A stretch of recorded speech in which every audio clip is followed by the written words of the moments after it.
여러분 안녕하십니까? 전주 MBC 시사토론 이몽진입니다. 요즘 거리를 지나다 보면 긴급재난지원금 사용이 가능하다는 업소들의 안내 문구를 쉽게 볼 수 있습니다. 정부가 지난 11일부터였죠. 전 국민을 대상으로 하는 긴급재난지원금을 지급하기 시작해서 현재 95% 이상 지급이 됐다고 합니다. 여러 조사에서 이로 인한 경기 부양 효과가 나타나고 있다는 분석이 나오고 있는 가운데 첫 시행 과정에서 앞으로 보완해야 할 점들도 지적되고 있습니다. 오늘 시사토론에서는 코로나19 사태 이후 국내에서 처음으로 시도된 긴급재난지원금의 효과를 짚어보고 앞으로 코로나19가 바꾸어 놓을 우리 경제 방향에 대해서 이야기 나눠보겠습니다. 오늘 함께할 토론자 네 분 모셨습니다. 안녕하십니까? 네, 안녕하십니까? 네, 전라북도 나석훈 일자리 경제본부장 함께 하셨습니다. 네, 긴급재난지원금이 지급된 지 3주째 아니겠습니까? 네, 전라북도에서는 지원금을 수령한 가구가 현재 얼마나 되고 있습니까? 예, 도내에서 어제 기준으로 긴급재난지원금을 수령한 가구 수는 76만 9천 가구입니다. 세대입니다. 이 중 76만 9천 세대가 4,835억 원을 수령을 했습니다. 이는 전체 그 81만 8천 가구의 94%에 해당되고 있습니다. 예. 네, 당초 예상했던 그런 비율보다 상당히 높은 것으로 나와 있지 않겠습니까? 네, 빠르게 이 긴급재난지원금이 지급 수령이 되고 있고 이 부분이 바로 지역경제, 시장, 실물에 지금 확산되고 있는 것으로 분석하고 있습니다. 네. 재난지원금 지급 방법은 지역 화폐와 함께 기존에 사용하던 신용카드나 체크카드 또는 선불카드 있지 않겠습니까? 예, 그런데 예. 종이로 인쇄된 지류 예. 그 형태의 지역 화폐를 선호하는 경향이 더 큰 것 같습니다. 예. 그런 이유는 어디에 있다고 보십니까? 조금 이 도시 지역과 농촌 지역에 따라서 지금 선호 그리고 또 연령대에 따라서 선호하는 방식이 다르게 나타나고 있는데요. 어제까지 그 지원 수단에 대해서 지급률을 한번 살펴봤습니다. 그러니까 신용 체크카드 충전이 약 71% 그리고 선불카드가 한 25% 그리고 상품권 사용이 한 4% 수준으로 이렇게 지급이 됐습니다. 신용 체크카드 충전이 많은 이유는 아무래도 신용카드 충전 온라인으로 바로 이렇게 충전이 가능한 이용이 활용한 측면이 있고 그다음에 아무래도 이제 도내 전 지역에서 이 부분은 활용이 가능합니다. 근데 선불카드하고 상품권의 경우에는 일부 이제 지역 제한을 걸었습니다. 시군별로 제한을 걸었기 때문에 아무래도 이 신용 체크카드 충전을 좀 선호를 하고 있는 것으로 보고 농촌 지역 중심 그리고 고연령자층 중심으로는 상품권을 선호하는 것으로 이렇게 분석하고 있습니다. 예, 알겠습니다. 네, 원광대학교 경제학부의 강남훈 교수님 자리에 함께하셨습니다. 네, 국내에서 처음으로 시도된 긴급재난지원금 지급정책. 강 교수님께서는 어떤 점에 주목하고 계십니까? 네, 우선 국내에서 이 긴급재난지원금 정책이 처음 시행되다 보니 이 정부에서 주는 이 돈이 공적 부조로서의 지원금의 성격이냐 아니면 국민의 정당한 권리로서의 이전 소득이냐 이런 명칭 문제에서부터 또 정책의 당위성 또는 정책적 효과성에 대한 다양한 의견들이 표출되고 있는 것 같습니다. 또한 실행 과정에서 정책 목적에 부합되지 않는 몇 가지 부작용이라든지 문제점들이 나타나고 있습니다만 이제 중요한 것은 지금 이 코로나의 충격으로 우리 경제가 엄청난 어려움에 처해 있고 이것이 만약에 디플레이션 상태에 빠지거나 또 기간 산업이나 고용 시장을 만약에 붕괴시키게 되면 이게 공황 상태에 빠질 수 있는 그런 위험을 안고 있습니다. 그래서 이 국민들에게 이제 가처분 소득이나 유효 수요를 급격하게 추락하지 않도록 어찌 보면 긴급 수요라는 그런 긴급 경제 정책적 수단이라는 점에 우리가 좀 주목을 해야 될 것 같고요. 그래서 이제 앞으로 전개될 디지털 뉴딜 정책이나 또는 뭐 그린 뉴딜 정책과 함께 우리 그 어려운 경제에 활력을 불어넣는 이런 시너지 효과를 기대하고 있습니다. 네. 네, 전북환경운동연합의 이정현 차장님 나오셨습니다. 예. 네, 시민 입장에서 보면 뭐 논란이 없었던 건 아닌데요. 예. 뭐 첫 시행이기 때문에 뭐 불거진 문제라고 할 수 있습니다만은 기부 강요나 또는 사용처 형평성 문제 있었지 않겠습니까? 예. 차장님께서는 어떻게 바라보고 계십니까? 뭐 일단 저는 이제 긴급 재난 기본소득이라는 게 말이 더 익숙한데요. 코로나19 이후로 우리 사회가 큰 역사적 분기점과 시대적 전환의 지점에 서 있다 이렇게 보고 있습니다. 과거에는 이렇게 쉽게 가난 구제는 나라도 못한다 이렇게 얘기를 하면서 무상급식이라든지 무상교육 이런 거 얘기하면 포퓰리즘이다. 사회주의적 정책이다 이렇게 비난하시는 분들 많이 계셨는데 이번 과정을 통하면서 국민이 살림이 어려우면 나라가 곳간을 여는 것은 너무나 당연한 것이고 우리의 세금은 이러한 곳에 쓰여져야 된다라고 하는 측면이 굉장히 합의가 되고 확산이 됐던 것 같습니다. 그래서 우리 사회가 이런 공익형 수단이나 아니면 재단 이런 지원금을 통해서 어떤 기본소득으로 나갈 수 있는 하나의 큰 발판을 좀 만들었다라는 측면에서 긍정적이고요. 무엇보다도 이 긴급 재난 지원금이 처음에는 예를 들면 소득 하위 70% 이렇게 논의가 됐잖아요. 그래서 전체 한 7조 6천억 정도의 예산을 통해서 한 70%의 국민을 대상으로 주겠다라고 했는데 이게 총선이라든지 이런 총선을 거치면서 전 국민으로 그래서 약 12조 2천억 정도로 대폭 늘려가지고 갔잖아요. 이 부분들은 굉장히 의미가 있다. 왜냐하면 과거에 기재부 관료들, 경제 관료들은 나라의 빚이 늘어날 수 있으니 이런 정책을 펴면 안 된다. 그래서 부채 비율 40%를 유지해야 된다라고 얘기를 했는데 오히려 우리 경제를 활성화시켜서 그러니까 국민 총생산을 늘려서 경제 위기를 극복할 수 있는 방법도 있지 않겠느냐라고 하는 부분들의 하나의 어떤 실험대로서 이번 긴급 재난금이 큰 의미가 있다 이렇게 보고 있습니다. 네, 알겠습니다. 네, 전주에서 마트를 실제로 운영하고 계시는 김종기 대표님 자리에 함께하셨습니다. 뭐 3주째 긴급재난금 지원이 돼 있고 또 마트에서도 많은 고객들이 재난지원금을 가지고서 또 제품을 구입할 텐데 실제로 어떤 매출 효과가 어느 정도 나타나고 있습니까? 예, 코로나 상황에 모든 업종들이 다 어려운데 참 저희 입장에서 표현도 참 조심스러운데 이 코로나 상황에 자녀들이 학교에 가지 않고 또 외식이 절제가 되고 사람들이 많이 모이는 대형마트에 가기를 꺼려하면서 동네 마트들은 오히려 매출이 좀 신장을 했습니다. 이제 저희 매장의 예를 들어서 말씀을 드리면 전년도 작년 19년도 3월, 4월 대비해서 올 3월, 4월에 매출이 한 15% 정도 증가를 했거든요. 그런데 이제 그 뒤에 지금 이제 재난지원금이 4월부터 이렇게 이제 지급이 되기 시작했지만 4월 달에 이제 미미했거든요. 근데 이제 5월 중순 들어서 본격적으로 전 국민 이 재난기금이 지급이 되기 시작을 하면서 저희 매장의 예를 보니까 5월 초순과 5월 중순 이후를 이렇게 비교를 해보니까 평균적으로 객수가 6% 증가를 하고 매출은 평균 매출이 16% 정도 증가를 하는 그런 상황을 보았습니다. 네, 그럼 본격적인 토론을 통해서 긴급재난지원금 지급에 따른 지역경제 효과와 과제에 대해서 자세히 이야기를 나눠보겠습니다. 나 본부장님, 정부는 물론이지만 민간기관에서 발표한 긴급재난지원금의 효과 분석이 나오고 있습니다.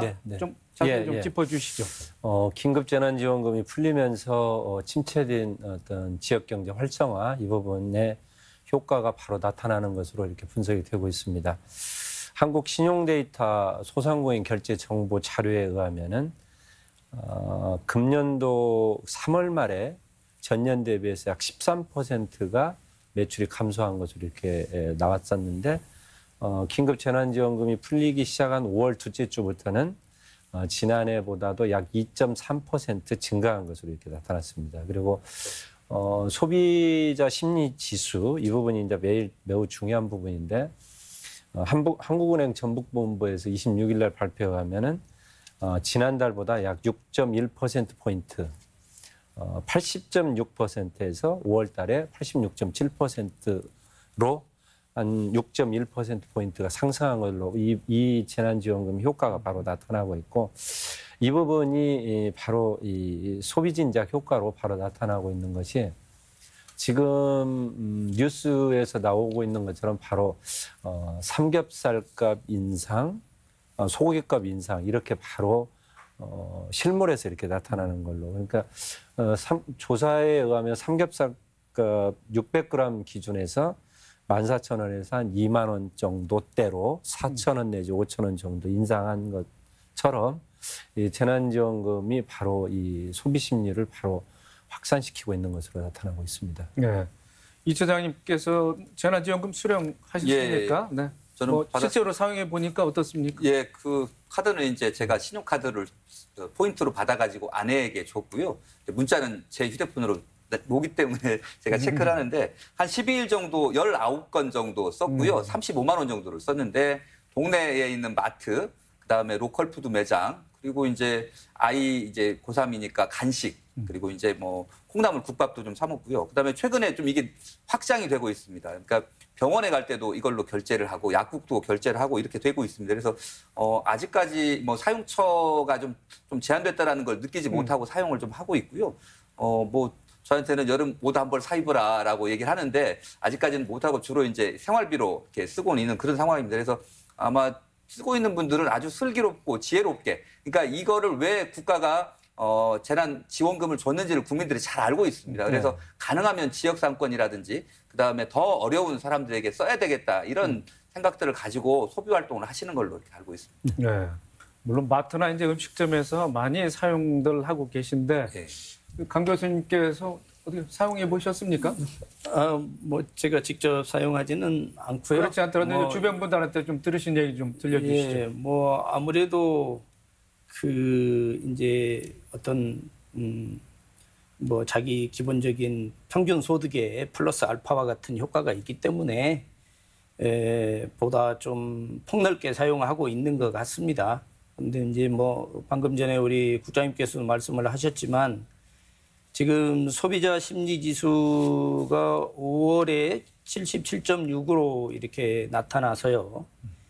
지난달보다 한 6.8포인트 상승했기 때문에 일단은 그 단기적으로 긍정적인 효과에 대한 시그널로 이렇게 볼 수는 있을 것 같습니다. 이것이 이제 얼마나 지속성을 가지느냐가 중요하겠지만, 그 다음에 이제 동네 마트 매출이 한 우리나라 평균입니다. 20.3% 증가한 걸로 나타나고 있고, 그 다음에 전통시장 매출이 한 12.0%, 그리고 농축수산물이 15.0%, 음식점이 한 9.8% 이렇게 증가한 걸로 나타나고 있는데, 이제 제가 볼 때 이런 효과에 좀 그 경제적인 어떤 그 확산을 우리가 많이 얻어내려면 사실은 우리나라의 자영업자 비율이 OECD 국가 중에서 2위거든요. 그리고 굉장히 높습니다. 우리가 한 20%,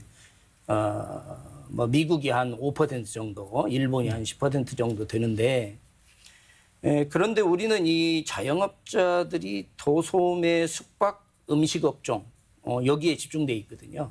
그렇기 때문에 제가 볼 때는 이 재난지원금의 효과가 정말 경제 활력에 좀 도움을 주고 또 이런 자영업자들의 소득을 좀 증진시키려면 이 도소매 숙박 음식업종 쪽으로 좀 소비가 확산되는 것이 중요하지 않겠나 그렇게 판단하고 있습니다. 네. 뭐 사용처별 또 품목별 비율은 뭐 잠시 후에 다시 한번 더 구체적으로 말씀해 주시고요. 김 대표님, 마트에서 매출이 뭐 이달 중하순, 초중순 비교해서 16% 정도 신장이 됐다고 그러는데 어떤 품목이 그렇게 눈에 띄게 많이 팔려 나오고 있습니까? 뭐 거의 보면 고르게 이렇게 나가고 있는 그런 상황인데요. 저희가 이제 보면 어떤 특정한 품목보다도 이렇게 그 연령대별로 이 구매하시는 품목이 좀 다르게 보였어요. 어르신들은 우선 쌀이나 화장지 같이 이렇게 오래 두고 쓸 수 있는 그런 상품을 이렇게 구입을 하시는 부분이 많고요. 이 젊은 층에서는 주류, 담배, 아까 국장님 고기 말씀하셨는데 한우고기나 우리 한돈 소비를 이 젊은 층에서는 더 이렇게 집중적으로 하고 있는 것으로 저희가 분석을 하고 있습니다. 예. 네, 본부장님. 예. 대형마트에서는 지원금 사용이 뭐 제한되고 있지 않겠습니까? 예, 그렇습니다. 그렇다고 그러면은 반대로 전통시장에서 그렇습니다. 매출 신장 효과가 있는 거로 그렇게 어떻게 나옵니까? 예. 대형마트나 온라인 쇼핑몰에서 사용이 제한되다 보니까 골목상권, 전통시장 이런 부분들이 활기를 띠고 있는 것으로 나타나고 있습니다. 그리고 또 전통시장에서 보면은 젊은층 인구가 지금 확연히 늘어나고 있다는 것이 보여지고 있고요. 그래서 이 도민 여러분들의 그 착한 소비가 그대로 실제 경제에서 이루어지고 있다, 경제 활동이 이루어지고 있다 보고 있고, 이런 부분을 통해서 이 전통시장의 활성화를 위한 뭐 문화제라든가 이런 행사 이런 부분들이 좀 확대돼서 실제 행사와 교수님께서 말씀하신 대로 지속성을 가질 수 있도록 하는 부분이 중요하다 이렇게 생각을 하고 있습니다. 네. 네, 그런가 하면 긴급 재난지원금의 뭐 사용처 형평성 논란이 뭐 여전히 그렇습니다. 계속되고 있지 않겠습니까? 동일 업종이더라 하더라도 외국 기업 매장에서는 구매를 할 수 있는데 국내 뭐 대기업 매장에서는 뭐 사용을 할 수 없는 그런 상황이 벌어지고 있는데 뭐 어떤 사례가 있을까요? 이 긴급재난지원금의 목적과 취지가 아까 처자님 말씀하신 대로 어려울 때 나라가 곡간을 풀어서 그 백성들 이게 전체 국민들에게 활력을 불어넣자는 그런 취지잖아요. 그러다 보니까 그 취지에 맞게 이 생활안정, 지역경제 활성화이다 보니까 불가피하게 어떤 제한을 걸 수밖에 없습니다. 그래서 그 8월 31일까지 사용을 제한하고 그다음에 사용 지역도 광역별로 제한하고 일부에서는 시군별로 제한하고 그리고 또 업소 형태, 운영 방식 이런 부분에서 제한을 하고 있습니다. 그래서 그러니까 백화점이나 대형마트, 대형 전자판매점, 유흥업소 이런 부분들은 국내 업소라 하더라도 국내 기업이라 하더라도 사용이 제한되고 다만 그 수입 제품이라 하더라도 그러니까 별도 사업자 등록, 소상공인 형태로 운영이 되고 있다면 이렇게 사용이 가능한 그런 측면이 있는데요. 이 다소 이 목적 취지에 맞게 그 제한이 있는 부분은 그런 양해를 해주셔야 될 부분이 있는 것 같습니다. 네, 하나 더 여쭤보겠습니다.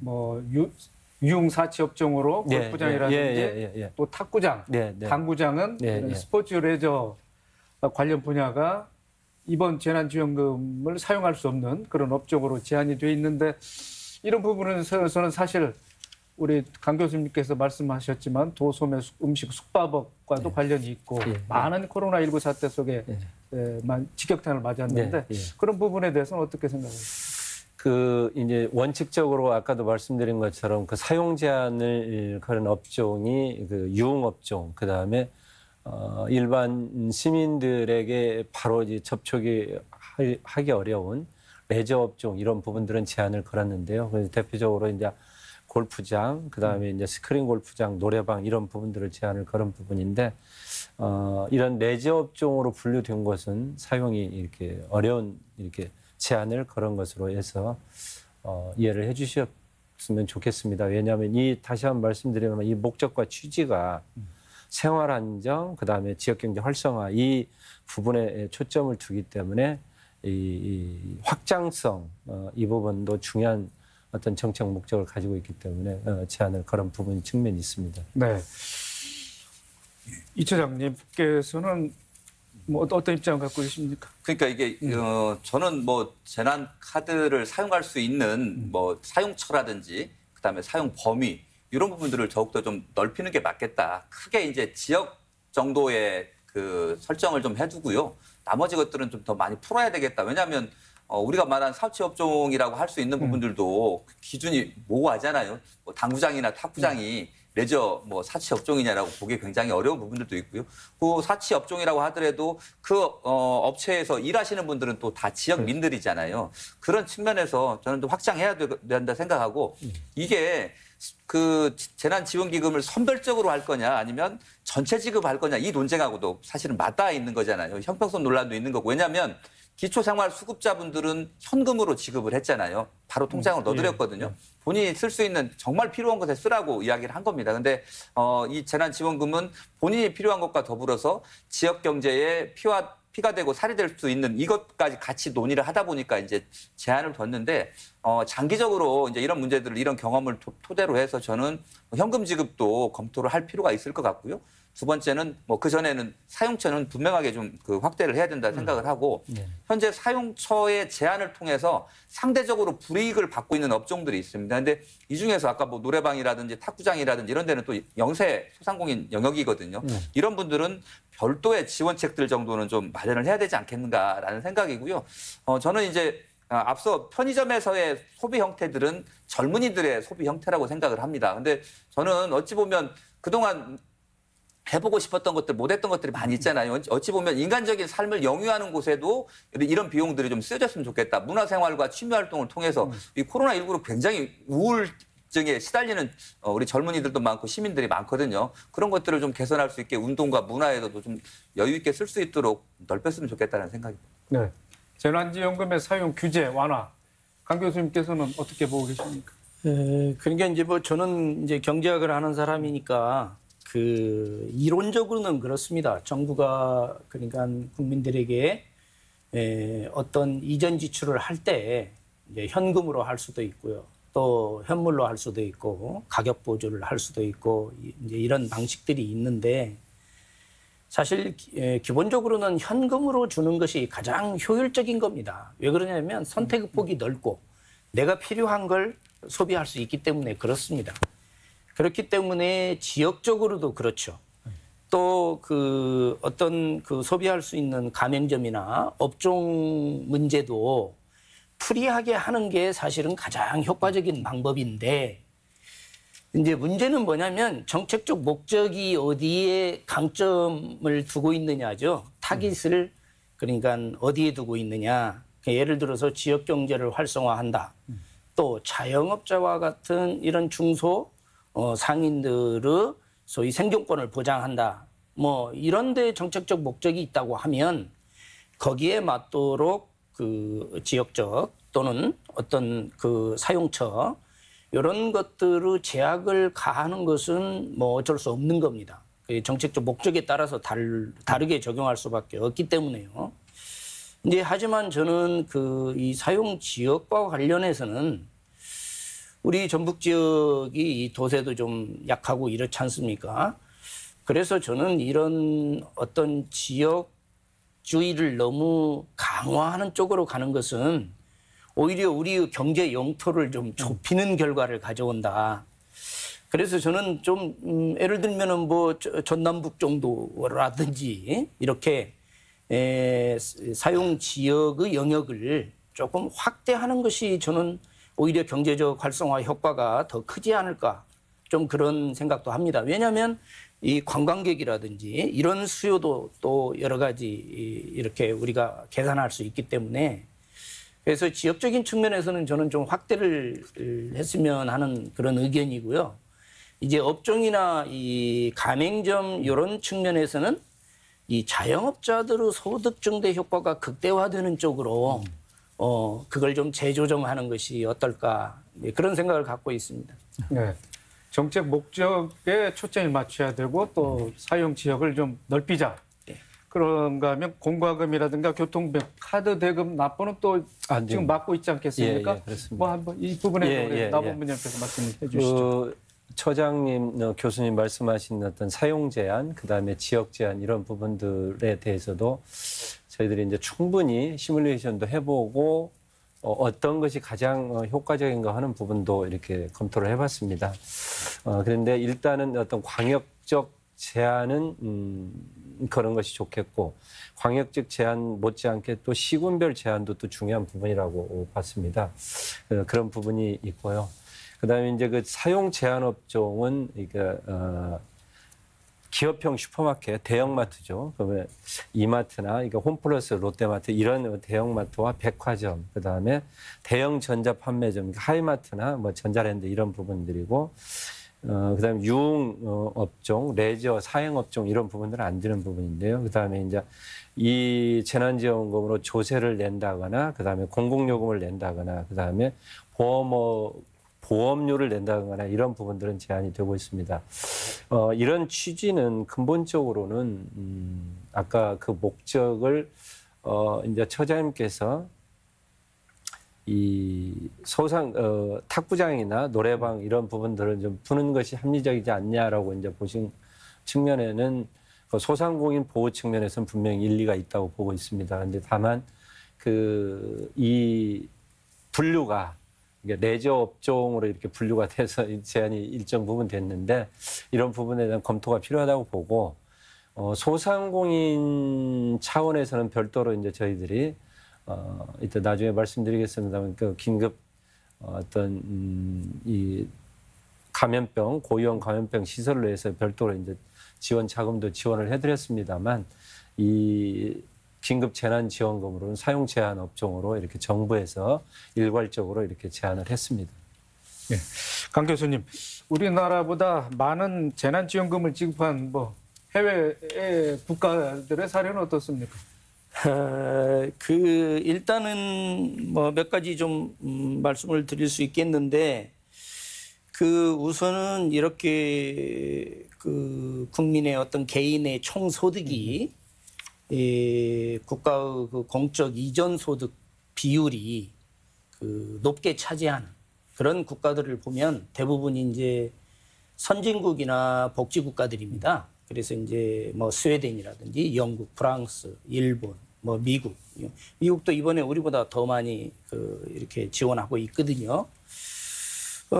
그런데 이제 효과 면에서 이번에 지원된 그런 긴급 재난지원금의 이런 경제적 효과 면에서 보면 우리나라가 미국이나 일본보다 한 3가지 측면에서 훨씬 효과성을 발휘하고 있는 것으로 그렇게 나타나고 있습니다. 그래서 이 첫 번째는 행정 처리, 그다음에 정책 시행 속도 면에서 우리나라가 미국이나 일본보다도 월등하게 신속하고 정확한 것으로 이렇게 평가받고 있고요.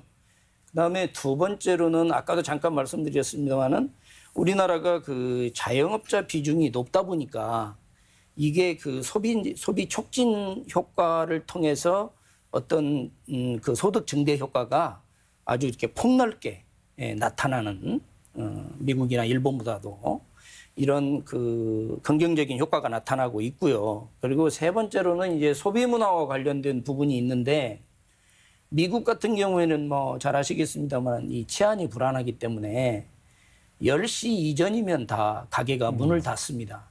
근데 일본도 좀 비슷한 상황이에요. 이제 일본 같은 경우에는 교통비가 아주 비싸다고 그럽니다. 그래서 대중교통이 끊기면 이 교통비 문제 때문에 일본도 한 10시 이전에 이 가게 문을 다 이렇게 닫는 일찍 귀가하는 문화. 그런데 우리는 이 밤 소비 문화가 아주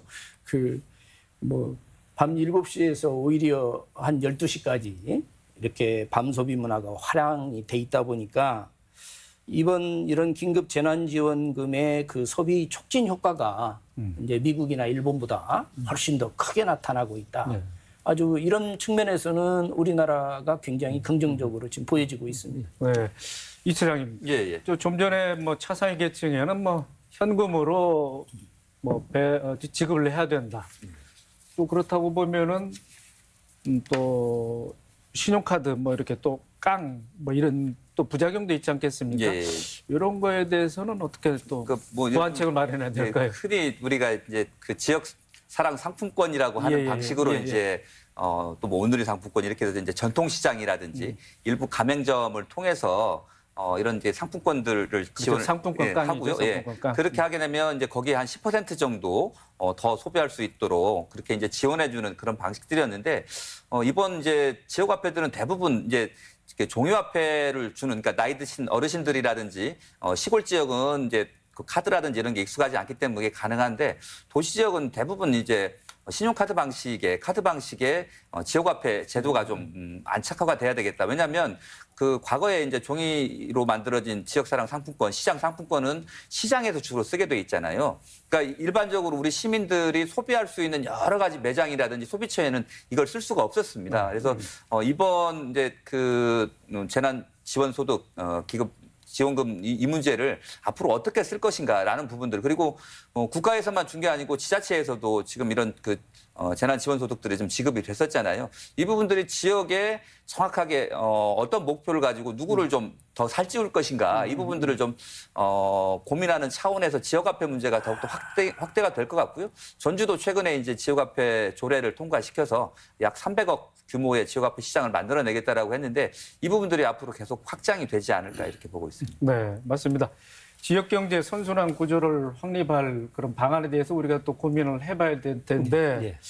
나 본부장님, 코로나19 이전에도 각 지자체에서 지역화폐를 발행했지 않겠습니까? 예, 그러나 그렇습니다. 이번 긴급재난금 지원으로 봤을 때 지역화폐를 더 활성화시켜야 되고 발행 규모도 확대해야 된다는 그런 여론이 적지 않이 있는 것 같습니다. 뭐 당국에서는 어떤 예. 계획을 갖고 계십니까? 올해 그 돈의 지역사랑 상품권은 13개 시군에서 7,745억 규모로 작년에 4,485억보다 한 73%가 증가를 했습니다. 지역사랑 상품권은 우리 이제 대표님이 가장 더 잘 아시겠습니다만 자금의 지역 유출, 지역 여교 유출 방지 이런 부분에 가장 큰 효과를 나타내고 있고 그다음에 소상공인 보호에 가장 크게 효과를 나타내고 있는 부분입니다. 이 부분이 어떤 긴급재난지원금과 관련해서 지역사랑 상품권으로 또 이렇게 도입하다 보니까 이 소상공인들, 도민들 관심이 높아지고 있는 건 사실입니다. 근데 이제 지역사랑 상품권에서 나타나고 있는 문제는 가장 크게 어떤 가맹점이 좀 확대돼야 될 필요가 가장 크게 있고요. 그다음에 이 부분이 어떤 지류뿐만이 아니라 모바일 카드식으로 이렇게 확대될, 그러니까 좀 손쉽게 사용할 수 있는 제도가 좀 만들어야 될 필요가 있는 것 같습니다. 그리고 이 무엇보다도 이 지역사랑 상품권이 어떤 그 상품권으로서 기능 이외에 각종 그 정책 자금, 그러니까 수단과 연계되는 어떤 방법이 마련돼야 될 것이 보다 어떤 확대되는 데 중요하지 않을까 이렇게 생각을 하고 있습니다. 네. 김종기 대표님, 마트에서는 뭐 이제 전주의 경우 지역사랑 상품권이 없지 않겠습니까? 예. 그래서 이번에 좀 그래도 좀 기대치보다는 좀 덜한 것 같은데 만약에 이제 전주에서도 지역사랑 상품권이 유통이 된다면은 매출에 큰 효과가 있을 걸로 기대가 되겠죠, 물론. 예, 당연히 이제 그런 부분에 대한 기대가 있죠. 근데 지금 우리 전주가 아쉽게도 아직까지 지금 우리 지역화폐를 발행하지 못하는 상황에 있는데 이제 하반기라도 발행이 될 것으로 기대를 하고 있고요. 제가 조금 이야기가 좀 앞으로 가서 말씀을 드리고 싶은 것이 한 가지 있는데 이 지금 재난기금의 사용처 제한에 대해서 예. 그것이 필요한 한 실예를 좀 제가 말씀을 드리고 싶어요.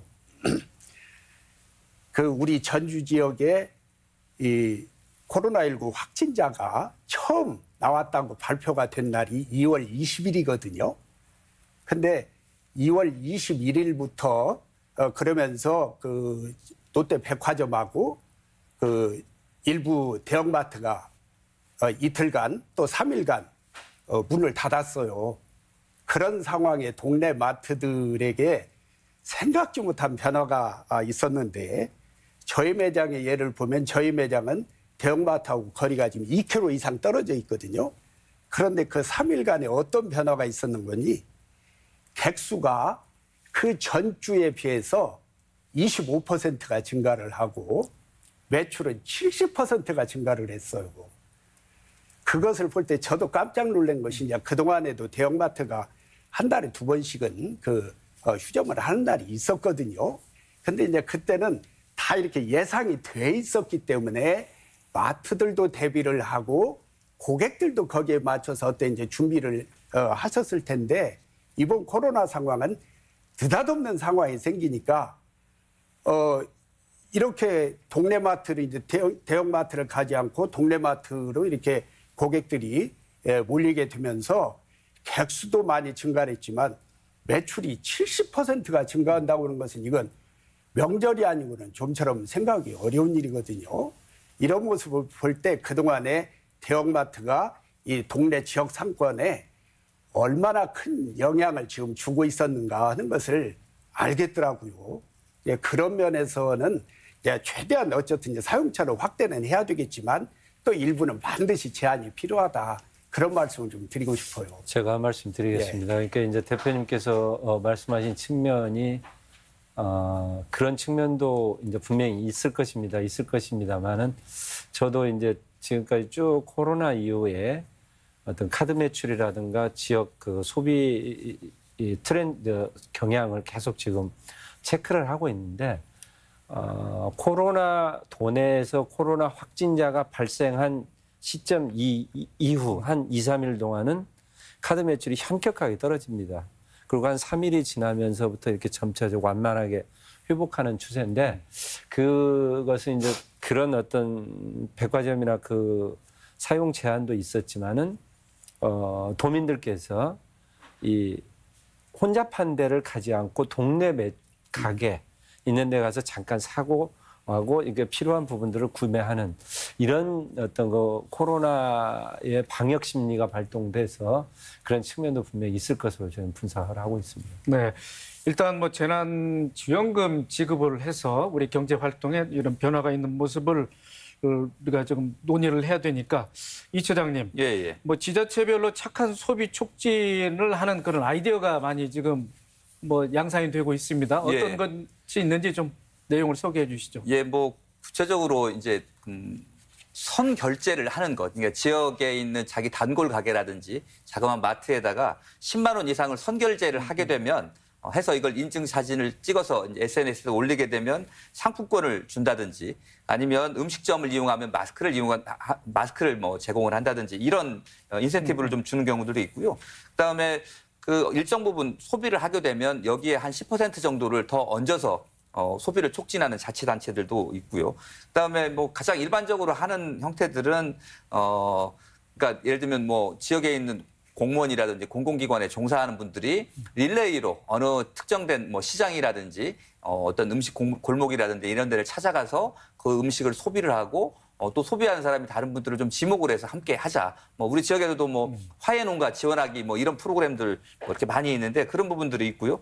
그다음에 아무튼 추가로 지원금을 주는 형태 아니면 시민들의 참여, 공공이 우선해서 적극적으로 소비를 유도한 이런 방식들의 운동들이 굉장히 활발하고 있고요.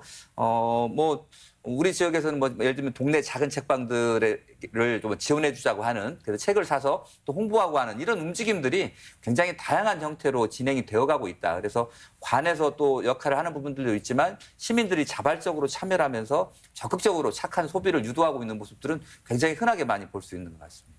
김 대표님 매장에서는 어떤 아이디어를 좀 구상하고 계십니까?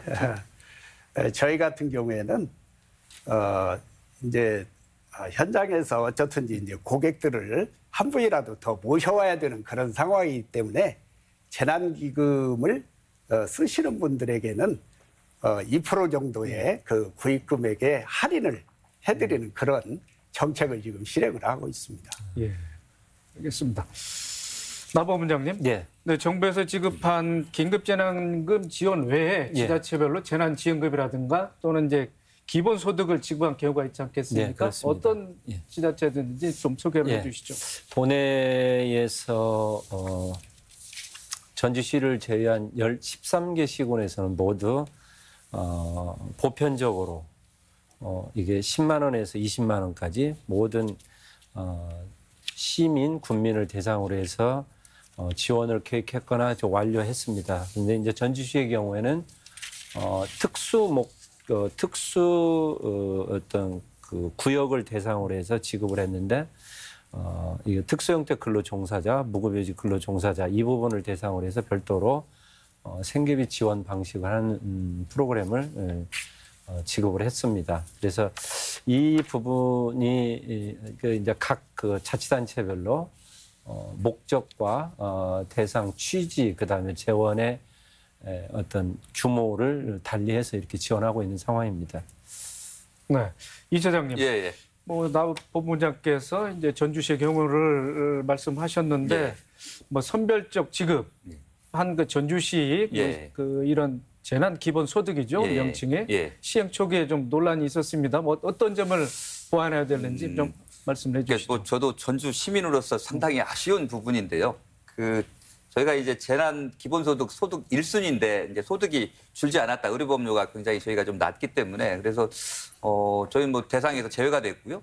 이걸 전해 듣는데 한 달여 정도의 시간이 들었고 제 주변에 대부분 시민사회단체 활동가들의 급여 수준이 높지 않은데 받은 사람이 별로 없더라고요. 그래서 어떤 분들이 받나 좀 궁금하기도 하고 그랬는데 일단 저는 전주시가 이 재난 긴급 지원금에 대한 물꼬를 텄다라는 측면에서는 굉장히 긍정적으로 판단하고 있습니다. 그때 정치권에서 국민 전체를 지급하는 거를 망설이고 있었을 때고요.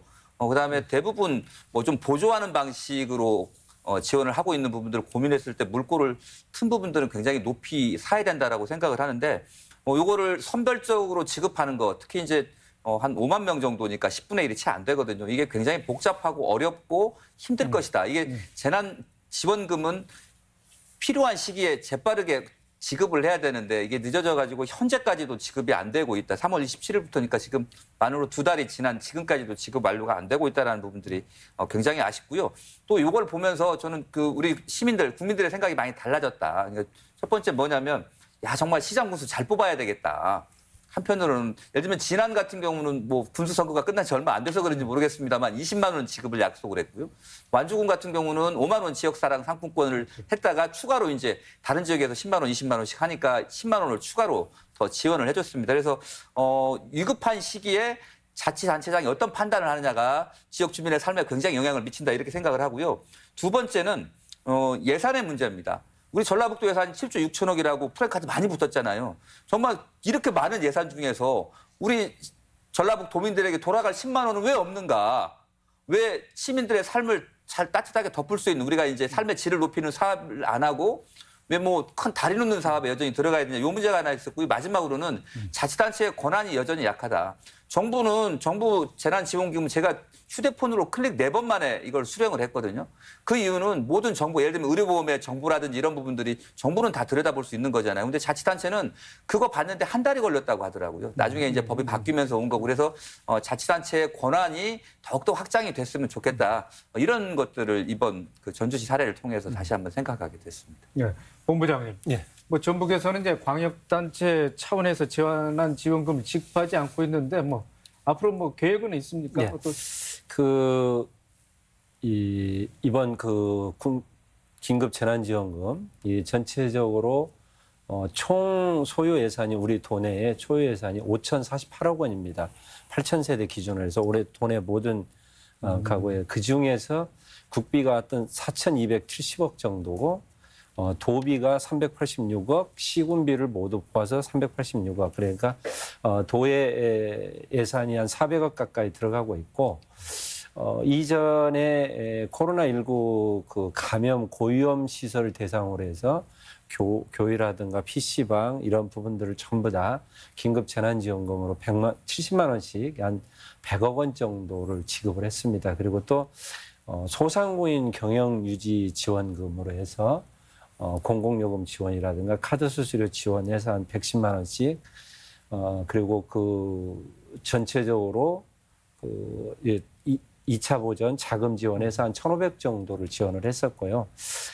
실질적으로 3차 추경과 관련해서 어떻게 이 정부 재난지원금 이후에 필요한 부분이 무엇일까, 어느 부분을 보완해야 할 것인가 하는 부분, 예컨대 기업들의 경영 지원 부분이라든가 지금 이렇게 여러 가지 정책들 이후에 꼭 필요한 부분이 어떤 부분들인가, 이 무급휴직 근로자라든가 소상공인이라든가 특수형태 근로자들 이런 부분들 취약계층들에게 지원하는 부분들을 적극적으로 지금 고민하고 있는 부분입니다. 예. 이 처장님, 예, 예.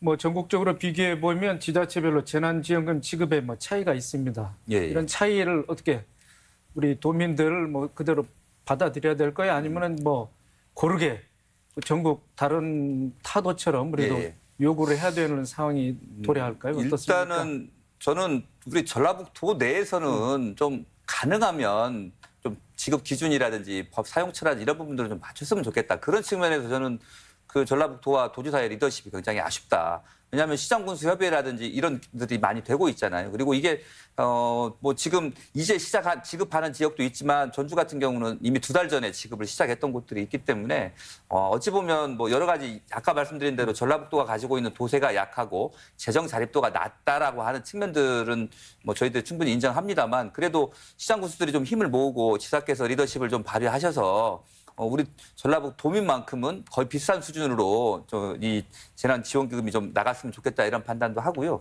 그다음에 이제 광역 차원의 문제, 이제 경기도가 전체 10만 원씩 지급했던 사례들도 있고요.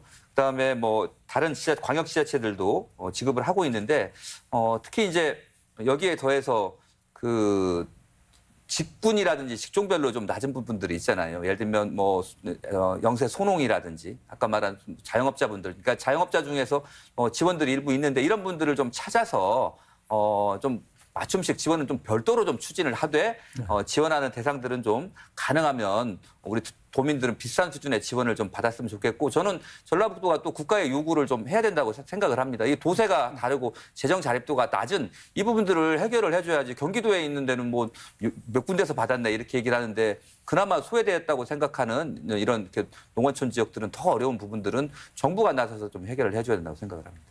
현재 뭐 재난지원금 지급률이 95% 정도 된다고 그러는데 기부를 어느 정도 했는지는 아직 뭐 그 통계치가 나오지는 않습니다.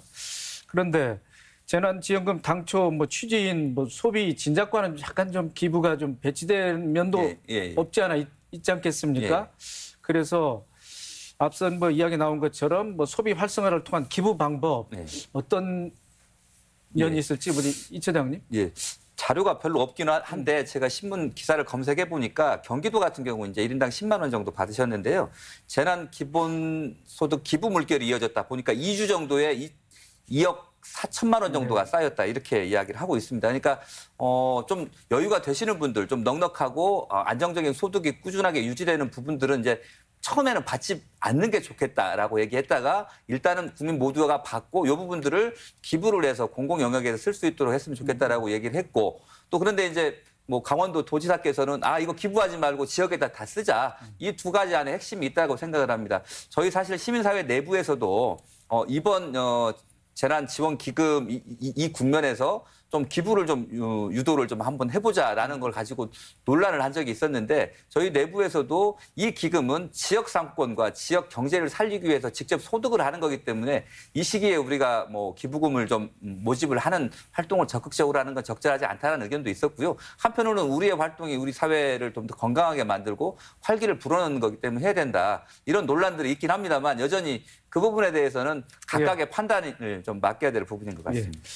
토론을 마쳐야 할 시간이 다 된 것 같습니다. 네, 지금까지 긴급재난금 지급과 관련된 그 효과, 또 일부에서 제기된 논란, 또 코로나19 이후의 경제 전망에 대해서 토론을 이어왔는데 끝으로 우리 출연자들께서 못한 말씀이나 또는 정부나 지자체 또 당부하고 싶은 말씀 있으면 마무리 반응을 해서 듣겠습니다. 우리 먼저 김종기 대표님부터 말씀해 주시면. 우리가 재난기금을 지원을 하고 여러 가지 시민들을 이렇게 돕기 위한 정책들도 중요하지만 가장 중요한 것은 코로나가 어서 빨리 종식이 되어야 이런 모든 문제들이 해결이 되기 때문에 코로나 종식을 간절히 염원하는 마음입니다. 네, 알겠습니다. 이정현 처장님. 예, 뭐 저는 코로나19 쉽게 물러날 것 같지 않고요. 경제는 상당 기간 어려울 거다라고 판단하고 있습니다. 그래서 뭐 정부에서는 뭐 국민 지원뿐만이 아니라 기업에게 40조 원을 또 풀겠다라고 하는데 저는 국민들이 빚지는 것보다 나라가 빚지는 게 낫다고 생각을 합니다. 그래서 뭐 재정 건전성도 크게 문제가 없으니까 더 어려워지는 시점에서는 더 지급을 해야 된다라고 생각을 합니다. 그래서 국가가 어려운 시기에 사회 안전망과 경제적인 복지 안전망을 함께 만들어주는데 더욱더 노력을 해야 된다고 생각을 합니다. 네. 강남훈 교수님. 예, 이제 저희가 뭐 국내적인 관점에서 많은 이야기를 오늘 나눴는데요. 저는 이제 우리가 사실은 그 무역으로 먹고 사는 나라지 않습니까? 그래서 이제 무역 의존도가 뭐 아주 높은 나라인데 그러다 보니 이 코로나 이후의 국제 경제 환경의 변화에 또 주목하고 대응할 필요가 있다고 생각이 듭니다. 그래서 이제 특히 지금 현재 글로벌 서플라이 체인이 이 코로나 때문에 급격하게 변동하고 있거든요. 그래서 뭐 자국 우선주의라든지 또 리쇼링 이런 정책이라든지 그다음에 또 하나가 그 미중 그 갈등 문제예요. 그래서 코로나 팬데믹에 대한 책임이나 배상 문제 이것 때문에 이 갈등이 더 깊어지는 그런 상황에 있기 때문에 우리 경제의 국제적인 경제 환경이나 여건이 불리한 쪽으로 지금 변하고 있다라는 거죠. 그래서 이런 변화를 빠르게 우리가 맥을 잘 파악하고 그래서 우리 지역 경제도 이런 국제적인 환경 변화에 어떻게 대응할 것인지 이런 선제적 대응책을 만드는 것이 저는 아주 중요하다 이렇게 말씀드리고 싶습니다. 네, 잘 들었습니다. 나석훈 본부장님. 네. 긴급 재난지원금이라는 어떤 코로나19로 발생한 특별한 목적과 취지 이 부분에 맞춰서 골목상권 전통시장에 지역 경제에 좀 숨통이 트이기를 바라는 마음입니다. 그리고 또 지금 수도권을 중심으로 해서 지금 어떤 코로나 확산세가 지금 굉장히 좀 심하게 지금 발생하고 있는 지역이니까 부분이니까 우리 도민들께서도 어떤 수도권 방문 그다음에 어떤 방역 활동에 적극 협조해 주시기를 부탁드립니다. 시청자 여러분 어떻게 보셨습니까? 오늘은 긴급재난지원금의 지급 효과와 앞으로 보완할 점에 대해서 이야기 나눠봤는데요. 첫 시행이다 보니 예상치 못한 문제도 불거지고 있지만 재난지원금의 경기 부양 효과가 당초 예상보다 클 것이란 전망이 나오고 있습니다. 모쪼록 국내에서 처음으로 시행된 재난지원금이란 실험이 포스트 코로나 시대를 맞는 의미 있는 경험이 될 수 있길 바랍니다. 오늘 순서 여기까지입니다. 토론에 적극 임해주신 출연자 여러분, 끝까지 지켜봐 주신 시청자 여러분 고맙습니다. 다음 이 시간에 뵙겠습니다.